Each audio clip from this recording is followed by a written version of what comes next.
আজকে আলোচনা করছি দেখেন লো ব্যাক পেইন। আচ্ছা, লো ব্যাক পেইন।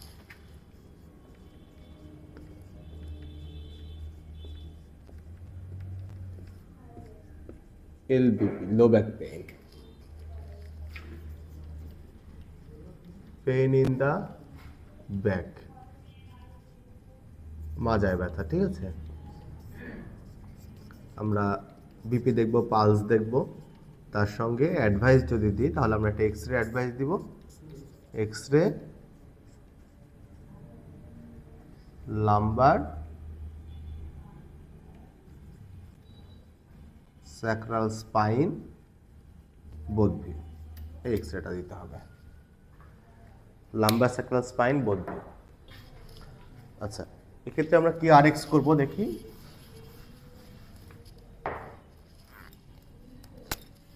আমরা প্রথমে যেটি দিব একটি অ্যানালজেসিক, এনএসএআইডি। কি ধরনের এনএসএআইডি দিব এক্ষেত্রে? যেহেতু লো ব্যাক পেইনে দীর্ঘমেয়াদী ওষুধ খেতে হয়, তাহলে একটা সেফ এনএসএআইডি আমাদেরকে দিতে হবে। আমরা এসিক্লোফেনাক দিলাম। এসিক্লোফেনাক কি ডোজে দিব? বিডি ডোজে, উইথ ফুড, ভরা পেটে দিব।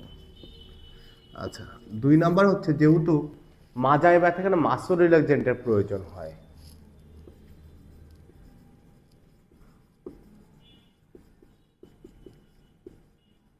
মাসল রিল্যাক্সেন্ট, কি ধরনের মাসল রিল্যাক্সেন্ট আমরা এখানে দিতে পারবো?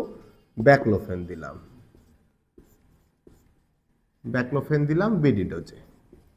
এবং এর সঙ্গে আরেকটা কি দিলাম? এর সঙ্গে আরেকটা দিলাম অ্যান্টি আলসারেন্ট।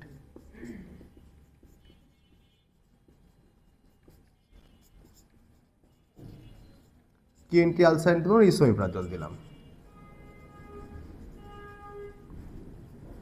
বিডি ডোজে দিলাম উইদাউট ফুড। হ্যাঁ, আচ্ছা, আমরা মাজা ব্যথার চিকিৎসাটা জানলাম। তবে মাজা ব্যথা 2 ধরনের, একটা হচ্ছে সাধারণ মাজা ব্যথা আর আরেকটি হচ্ছে মেকানিক্যাল পেইন। এক কথা ব্যথায় 2 ধরনের হয়। একটা সাধারণ যেটা ব্যথা, এটা ফিজিওলজিক্যাল ব্যথা, মানে যে কোনো মাংসপেশির হাবিজাবি যে ব্যথাটা হলো, এটা হচ্ছে সাধারণ ব্যথা যেটা আমরা বলে থাকি। আর আরেকটি হচ্ছে মেকানিক্যাল পেইন। মেকানিক্যাল পেইনটা কি? মেকানিক্যাল পেইন হচ্ছে কোনো একটা নির্দিষ্ট কারণে হচ্ছে, শরীরের কোনো একটা নির্দিষ্ট অঙ্গের অসুস্থতাজনিত কারণে হচ্ছে। This is mechanical pain. তো মাজা ব্যথার ক্ষেত্রে আমরা মেকানিক্যাল পেইনটা খুব বেশি ব্যবহার করে থাকি। সেটা হচ্ছে যে মাজা ব্যথাটা যখন হচ্ছে আমাদের, দেখবেন যে অনেকে এসে বলে যে মাজা ব্যথার সঙ্গে পাটা অবশ হয়ে যায়। অনেকে এই কথা এসে আমাদেরকে বলে না? তো মাজা ব্যথার সঙ্গে যখন পাটা অবশ হয়ে যায় তখন এটা মেকানিক্যাল পেইনের মধ্যে পড়ে। এই মেকানিক্যাল পেইনের কিছু কারণ আছে। যেমন মেকানিক্যাল পেইনের মধ্যে একটা কারণ হচ্ছে ডিস্ক প্রোলাপস। আমাদের এই যে মেরুদণ্ড আছে, মেরুদণ্ডর 2টা হাড়ের মাঝখানে একটা নরম হাড় থাকে, এটাকে ডিস্ক বলা হয়। এই ডিস্ক যখন প্রোলাপস হয়ে যায়, নির্দিষ্ট জায়গা থেকে সরে আসে বা নির্দিষ্ট জায়গা থেকে মানে কোনো দিকে বেঁকে যায় বা বের হয়ে আসে ডিস্ক, আসার পরে আমাদের এইটা তো টোটাল স্পাইনাল কর্ড, তাই না? তো স্পাইনাল কর্ডের ভিতরে সকল ধরনের নার্ভগুলো থাকে না? তো এই নার্ভগুলোতে যখন চাপ দেয়, ডিস্কটা বের হয়ে আসে, তখনই মেকানিক্যাল পেইনটা। তো মেকানিক্যাল পেইনের, মাজা ব্যথার ক্ষেত্রে মেকানিক্যাল পেইনের যে কারণটা আমরা সচরাচর পেয়ে থাকি, সেইটা হচ্ছে আমাদের এই ডিস্কটা প্রোলাপস হয়। ডিস্কটাকে আবার 3টা ভাগে আমরা ভাগ করেছি। একটা হচ্ছে সার্ভাইকাল ডিস্ক, সার্ভাইকাল ডিস্ক মানে ঘাড়ে। আরেকটা হচ্ছে লাম্বার মানে এই যে এতটুকু যে থোরাসিক ডিস্ক, থোরাসিক ডিস্কটা হচ্ছে ঠিক ডায়াফ্রামের উপর থেকে শুরু করে আমাদের কাঁধ পর্যন্ত এইটুকু যে ডিস্কগুলো আছে, এটা হচ্ছে থোরাসিক ডিস্ক। আর এটা হচ্ছে lumbar disc, lumbar sacral disc. সেটা হচ্ছে ঠিক ডায়াফ্রামের নিচ থেকে শুরু করে মাজার কিডনি সহ যেই স্যাক্রালের যে অংশটা, এইটা হচ্ছে লাম্বার ডিস্ক। এই জন্য দেখবেন লেখা থাকে যখন আমরা এমআরআই করি, L5, L4, C5, C4 লেখা থাকে না? বা T3, T4 এরকম মানে লেখা থাকে যে এই ডিস্কটা প্রোলাপস হয়েছে। তো এই ডিস্কটাকে আমরা টোটাল মেরুদণ্ডটাকে যখন 3টা ভাগে ভাগ করতেছি, এর মধ্যে সার্ভাইকাল, থোরাসিক অ্যান্ড লাম্বার, এর মধ্যে যে কোনো একটা ডিস্কে যদি প্রোলাপস হয়, ব্যথাটা মাজায় চলে আসবে এবং ব্যথাটা মাজা থেকে পায়ের দিকে চলে যাবে।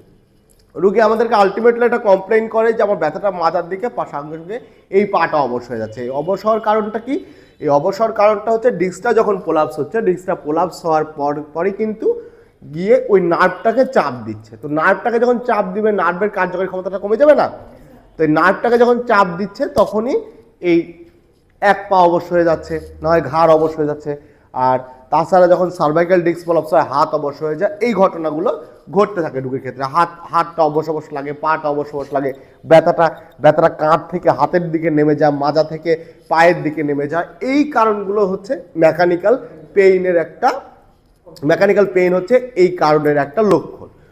তো মেকানিক্যাল পেইনের ক্ষেত্রে মেডিকেশন তো অবশ্যই জরুরি, তার সঙ্গে রুগীর যেটা জরুরি সেটা rehabilitation. What is rehabilitation? Rehabilitation হচ্ছে রুগীটাকে আমরা পূর্বের অবস্থায় আবার ফেরত নিয়ে আসবো।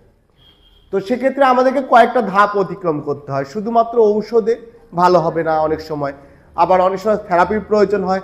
থেরাপি যদি ভালো না হয় তাহলে এই ডিস্কটা যে জায়গা থেকে সরে গেছে এই ডিস্কটাকে নতুন করে প্রতিস্থাপন করতে হয়। ডিস্ক যে শুধু সরে গেলেই এই ধরনের ব্যথা হবে সেটা কিন্তু নয়। ডিস্কটা সরে যেতে পারে, পাশাপাশি ডিস্ক ভেঙে যেতে পারে, ক্ষয়ে যেতে পারে। সেক্ষেত্রে আমাদের যেটা করতে হয় সেটা হচ্ছে ডিস্কটাকে বের করে ফেলতে হবে, কারণ নতুন করে ডিস্কটা রিপ্লেস করে দেবে, নতুন করে ডিস্ক ওইখানে আবার বসায় দিতে হবে।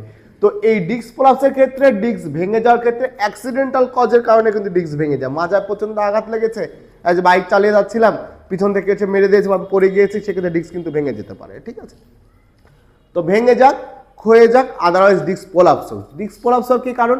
ভারী কোনো কিছু মাজাতে ভর দিয়ে আমি তুলছি, অনেক তুলি না আমরা, মাজা হালিয়ে অনেক কিছু তুলি, এটা খচ করে আওয়াজ হলো, তারপর থেকে কয়েকদিন ভালো ছিলাম, তারপর থেকে প্রচন্ড পায়ে ব্যথা, পায়েটা অবশ্য হয়ে গেছে। এটাও কিন্তু একটা মেকানিক্যাল পেইনের কারণ।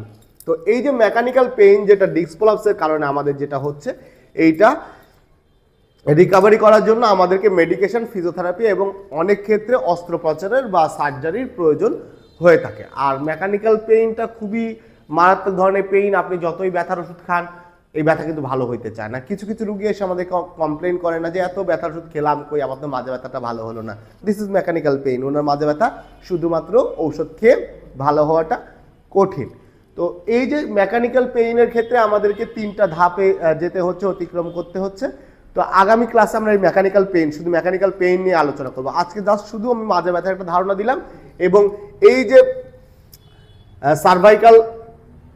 সার্ভাইকাল ডিস্ক যেটা থাকে এবং থোরাসিক ডিস্ক এবং লাম্বার ডিস্ক, দেখবেন যে আমরা যদি কোনো অর্থোপেডিক্সের ডাক্তার, আদারওয়াইজ আমরা যদি কোনো নিউরোসার্জনের কাছে যাই, উনি প্রথমে আমাদের মাজা ব্যথার কথা শুনে একটা এমআরআই বা সিটি স্ক্যান দিয়ে দেয়।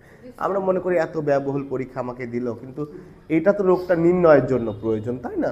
যে অ্যাজ ওয়েল মানে কোন ডিস্কটা প্রলাপস হয়েছে এবং কোন ডিস্কটা চাপ লেগে আছে এটা জানাটা প্রয়োজন না, সেটার জন্য।